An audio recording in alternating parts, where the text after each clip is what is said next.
Thank you so much, Michelle, and everyone here. Thank you. It's just a delight to be here. I'm such a interested person and general fan of the kinds of thinking and practice you all do at Portland State University, the ways that you bring together community concerns and rich academic thought is just really inspiring.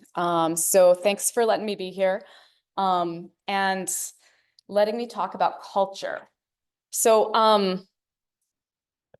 yeah, I guess if I said a rose by any other name would still smell as sweet, you guys would kind of like nod, right? We've heard this. It's Shakespeare. This is kind of at this point a little rote. What's in a word? But like some words have stakes, and we're like attached to some words professionally and personally and politically. And culture is one of these words. So what I'm going to talk about today is not like a rose by any other name, which could smell as sweet, but like a name that might be for another flower, I guess, if you follow me. I'll get there, right? So if I said to you, what's culture mean? Like, depending on where you come from, you might have different kinds of responses to that. Anybody here in taking an anthro class or have taken an anthro class? Several of you. Yeah, we talk a lot about cultural in anthropology, especially cultural anthropology, but I hope in our other fields. We mention culture, we think about culture.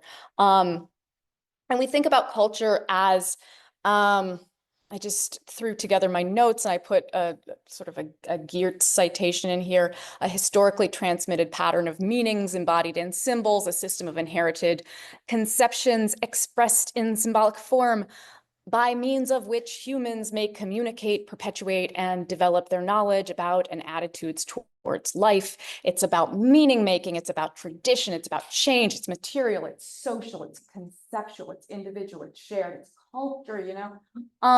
But we use it colloquially, like those of you who have not taken an anthro class, you have like one or two of you, yeah?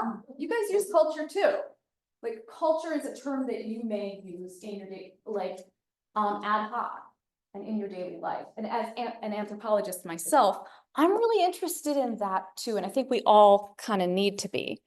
So I'm going to talk a little bit about a particular case in which it came to like really be present in my mind and really be important to me to pay attention to those other forms of culture. And I don't mean forms of culture like ways of life. I mean forms of culture like uses of the term and deployments of the term. And that's when a guy said to me, you know, Mexico really doesn't have a culture of prevention. So I study earthquakes. And so this is all in the context of earthquakes. And this is just one of the many, many statements I heard, I read, I like encountered when I was doing field work in Mexico in the last about 10 years. So the person who actually said this to me on recording was in this office in a university. It's like stacked high with boxes and books. And this guy is incredibly invested in earthquake risk mitigation. Like he does workshops and he works with Civil Protection, which is the Mexican kind of emergency management organization. And he goes out to communities all over the country and he's funded, but he's also based in a research unit, highly prestigious. He's wearing like, if you can picture, because I think this translates, he's wearing a crisp button up. You know what I mean? Like he looks, he's put together, he looks nice, he's trimmed, he's in his 40s, 50s, he takes care of himself, he's active, and he's on top of his game in this space. And he says to me, Mexico doesn't have a culture of prevention. And this is the kind of thing I heard quite often. I heard a lot of experts in Mexico, and I do this in the US, say people don't have a culture of something with respect to risk mitigation. And that could be like seismic culture, I hear that a lot, prevention culture, security culture, self-protection culture, disaster culture, risk culture, you know, and these things all mean different things, right? Like, anybody here think about emergency management at all? Resilience? Yeah. No, but like prevention is different than like, it's different than mitigation. It's different than response, right? But what I hear often from people who are experts in disaster risk reduction is not just the use of these terms around culture, but it's this idea that some people just don't have. There's a kind of culture that some people just don't. And this is really, as an anthropologist, really weird. This might be normal for y'all, but it's really weird because saying culture is something that somebody just doesn't have. It's like almost, it's hard to get your brain around if you start out taking culture as this complex mode of engagement, histories, futures, materials, ideas. That's what I want to talk about today. And that's why I started really paying attention and thinking about the use of culture. So what I'm going to talk about today is broadly data that I've collected over since like 2011. I'm going to talk specifically, I'm going to talk about some work that I've developed for an article that's coming out in Human Organization, which is a applied anthropology journal next year.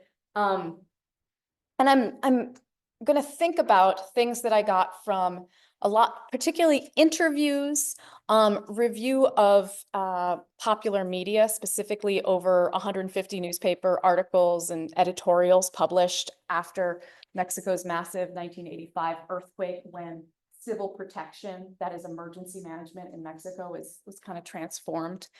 And also some work in archives, like looking at historical uses of or references to culture, specifically with respect to risk mitigation work and disaster risk reduction work.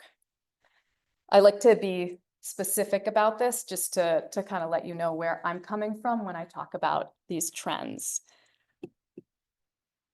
So like, let me tell you, let me zoom in a little bit on what I think about when I think about Mexican culture with respect to earthquakes or experience with risk or disasters. For me as an anthropologist, I think about how often Mexico has experienced earthquakes, right? There were, according to USGS, like at the end of the summer, over 10,000 quakes over magnitude 4 experienced in the that originated from kind of the Mexican territory over the last 100 years, and over 50 over magnitude 7. So this is a map of, might translate to seismic danger in Mexico. And for those of you who are actually geoscientists, it is using a maximum soil acceleration, the 475-year period of return. What you see here is population centers in bright green, and what we might refer to as seismic danger in these shades of red into green. So I think about that when I think about Mexico's culture of engaging with risk of seismic specifically. I think about how Nahuatl-speaking people like the Mexica actually tracked earthquakes. This is a combined glyph for Tlatelolin that refers to, we think, researchers think earth movement, well, they know earth movement, but they think it based on the different colors and configurations. We're talking about earth movement that happened at night. And we know that, and we think that this might refer to something in about the year we figure 1480. right? I think about that tradition of living with earthquakes. And I think about ongoing ways that Mexican people honor and celebrate and wrestle with seismicity and the kind of the tragedies it might cause, or the ways it enters into their lives. So disaster scholars and disaster anthropologists like me have long explored this kind of like cultural practice, this kind of life with hazard. And we note that like this might not be the same kind of culture that other folks might be thinking about. So we can gloss, right, the way that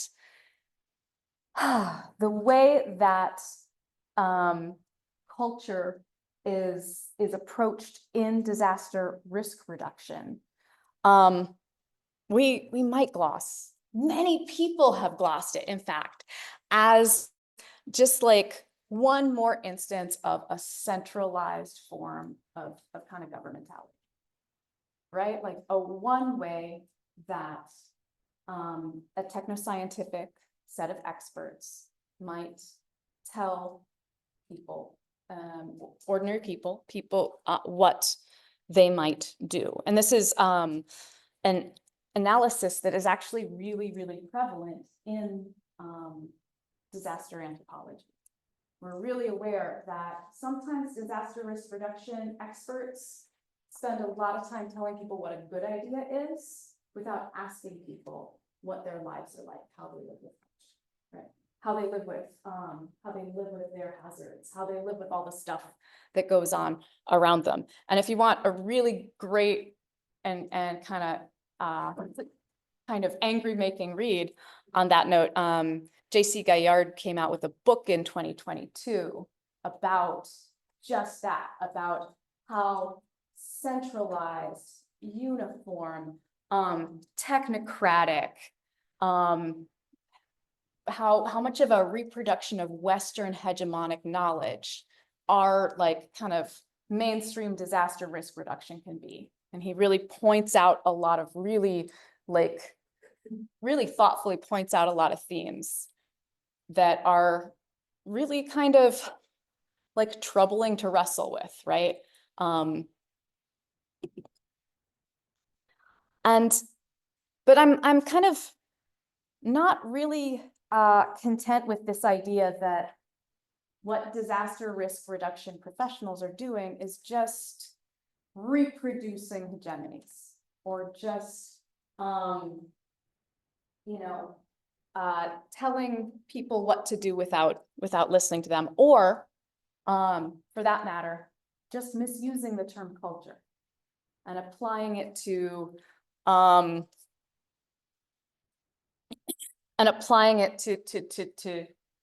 things that people might not have or might be found wanting of. So a really good example of how, a positive example of how disaster risk reduction experts in Mexico that I studied were using the term culture, what they might recognize as having seismic culture, having disaster culture, having appropriate culture of prevention, is a mega simulacro. And I want to walk you through it and tell you and like use some of the tools of cultural anthropology to describe what in practice this culture looks like. It's so in every September, the Mexican National System for Civil Protection organizes a mega simulacro. Has anybody been to Mexico City? You know, yeah. So it's like, it's a big place. Probably like, depending on where you are in Mexico City, you might recognize some pictures I share where you've been. As you can imagine, it's really hard to get all of Mexico City to do a thing. So yes, they organize a mega simulacro, a huge drill that everybody participates in at once, but everybody participating in at once is kind of a goal, right? They still, I'm gonna, in 2014, when I went to see this drill in person, they still got 17,000 businesses to participate, which seems like a lot to me, but I mean, Mexico City has like officially like I think 21 million in the regional area, 21 million people, so like that's probably nothing, but they organized this massive earthquake drill, and this is and this was this great moment to sort of standardize and quantify, to normalize how people were interacting with an earthquake, how people might interact with an earthquake, to produce something where people were doing stuff at the same time, and it could be regularized and assessed. So they had in 2014, there was a kind of a hypothesis earthquake, a theoretical earthquake of magnitude 7.6 that everybody kind of imagined had emerged from Pentatlan, Guerrero at 10 a.m. And they used this kind of standard earth motion to both commemorate the disastrous earthquake that occurred in 1985 and to bring everybody kind of on board together. The drill was not designed, as many drills might not be designed, to exactly recreate the experiences or perform the experiences of an earthquake. Instead, it was, as many drills are, designed to simplify and give experiences of moving through a seismic encounter, right? So the ways this manifested was in a couple of different ways. People like, I don't know if this works for y'all if you do drills, but people moved things out of the way before a drill. People got organized. People put on their like chalecas, their bright jackets. With 15 minutes to go, I saw a woman like doing her makeup because she knew she was going to be photographed, recorded. And this is, I mean, we laugh, right? Like, I remember it because it was like really marked. It was really silly, but it's also part of the drill experience, right? You're preparing for the documentary of it. You're preparing for the photos. You're preparing for the action. You get the tourists all out of the way, so that they don't get somehow make things complicated, tripping over themselves. So they don't make trouble for you. And the news crews, as well as the anthropologists, right, set up to take photos. And then when it's time for the actual earthquake drill, you hear sirens coming from all over. There's sort of a pause as people shelter in place for a moment. That's the general guidance in Mexico. If you're in the, I think, first or higher floor, you shelter in place. If you're on the if you're in the ground floor, you try to exit. And then people flood out. They get out to Bellas Artes, because this was in downtown. You can kind of see the beautiful architecture, and back here they line up to be counted. They keep moving. They're kept in line by volunteers, and it's all very, very scripted. I mean, we know this. We've participated in drills, but if we think about drills in this way, right? If we remembered what drills kind of are, as rehearsals, as things that are being conducted and assessed, then we can kind of see how they formalize, how they regularize, how they rationalize an experience with earthquakes, or with whatever threat you may insert here. So this is a terribly photographed chart that that somebody showed me of the ways that, of some of the ways he assesses his particular population, like how they did in their drill. Was it you know, was it excellent, good, fine, bad, or like the worst, and get some observations here. Like this is, this kind of chart is a tool of, I mean, it's a tool of our lives, right? It's a tool of formalization. It's a tool for comparison. And it really does make sense if you're trying to centralize and compare something. If you're trying to think about evaluation, and in evaluation, planning for the future.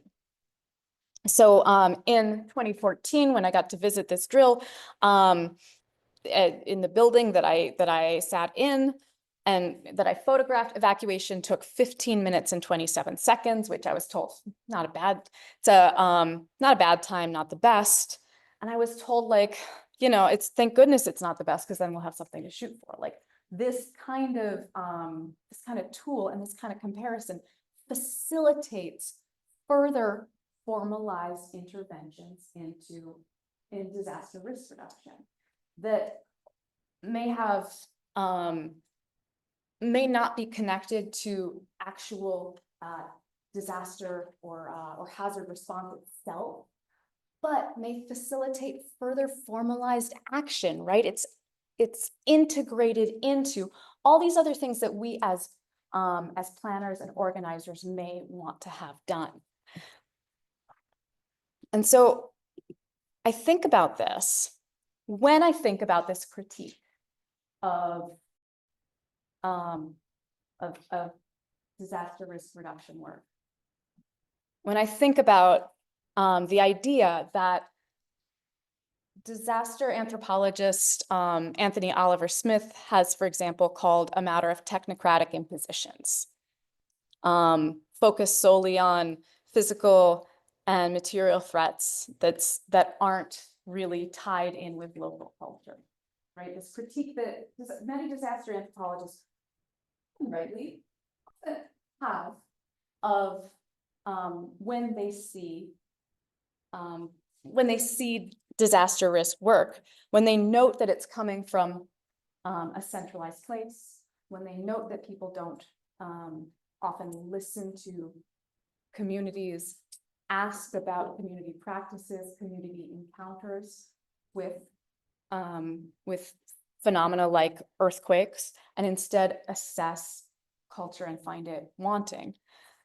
I think we need to put that, rather than simply critique, I think we need to put it in context, because culture is enacted in context. And that includes, culture includes ways of calling things culture, right? Ways of saying, hey, this community doesn't have a culture of prevention. This community needs a seismic culture. This community needs to change their culture. Naming that as such comes to be in the context of history, in the context of contemporary, like, social movements, in the context of policy, in the context of material hazards, right? Like in the context of experience. So for example, right, like during my ethnographic fieldwork in Mexico, I got a chance to go to Chilpancingo in Guerrero, which is at that point, just a tremendously dangerous place. There, when I visited in 2014, 43 student teachers had just gone missing. It was well known to be a hub of militia activity, as well as sort of drug-related narco violence. It still is, if you've seen any news from Chilpancingo recently. And considering how this kind of place, how a place where people voiced concerns often about the reach of the state itself being limited, about the kind of territorialized work that that militias were doing to take over the role of the state is one of the places where disaster risk reduction work has to kind of happen and has to emerge and is emerging in Mexico, right? So even as I went to and this is an image from a protest in 2022, or rather a march. Even as I tried to trace how disaster risk reduction is performed, what it means to do these kinds of interventions. I encountered these kinds of like threatening environments, right? And while I was tracing things like a new national civil protection system law that was focusing ever more on creating a culture for Mexicans, I was running into these kinds of like real threats. When I went to Chilpancingo, I got a chance to meet amazing civil protection officers who were dealing with thinking about violence, who were also thinking about flooding. This was a flood in 2024. This is from Hurricane John, but they were working in a building whose very roof was like not able to put up with the rain. So they're trying to do emergency management as the huge, like as rain of water comes down around them, and making brown pools on the floor that we kind of had to step over to talk about like what it means to do disaster risk reduction in Mexico at that moment. And enacting and coming up with calling things culture happens in this context too. In the scope of practical possibility, in the scope of ordinary action. It makes sense to begin to think through the language we use and how we begin to talk and how we talk about the people around us when we're trying to make interventions. So like, I want to kind of note that some of what I see when we think about what culture means, some of what I see is and has been very like very often very technical, right? I do indeed see people who use the term culture in ways that, as an anthropologist, seem like wrong, seem weird, seem somehow disjointed, right? The idea that somebody could look at someone else and say, oh, they don't have a culture. There's a culture that I know what it is and they don't have it and I can give it to them. Seems like to be really not connected with my idea about what culture is, my anthropological understanding of culture. But I think what's important here is that we start to realize that people use these words in different ways and mean different things by them. And while we as academics may really want to get into a fight over what a word really means and who's really using it right, of course we do. A lot we get invested in these terms and they give us so much.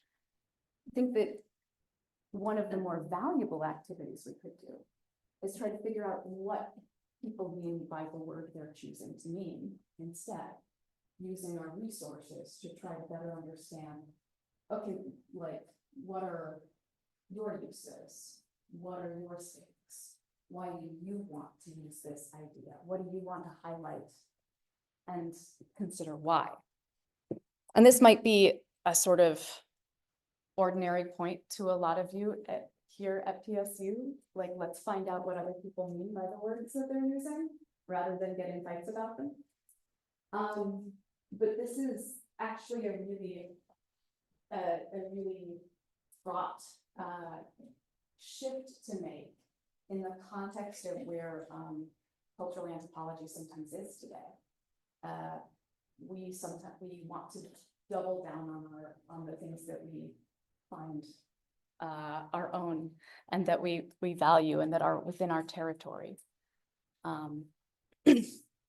I think if we're serious about our interdisciplinary collaborations, if we're serious about doing the kind of productive work that allows us to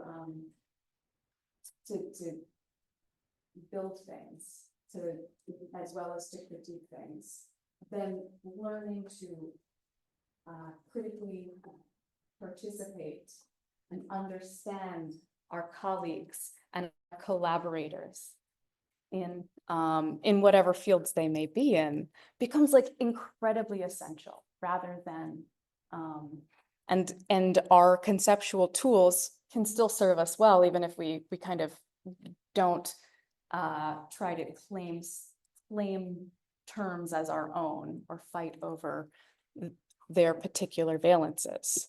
So this is where I talk about some of the stuff that I do. I am the associate director of an interdisciplinary program called Humanitarian Engineering and Science right now at the Colorado School of Mines. And what we do there is attempt to train students to do to identify different epistemologies and different value systems that they might be working through and that they might be engaging in as they try to do work that is in some way of service to communities. And I also have written a book about earthquakes in Mexico recently. There's a QR code. It came out last year. And it continues, my work in on earthquakes continues to help me think about what experts do and what it takes to power the kind of value-laden and essential work that brings us together. So that's it for right now. With that, I'm going to wrap it up, and thank you for being here.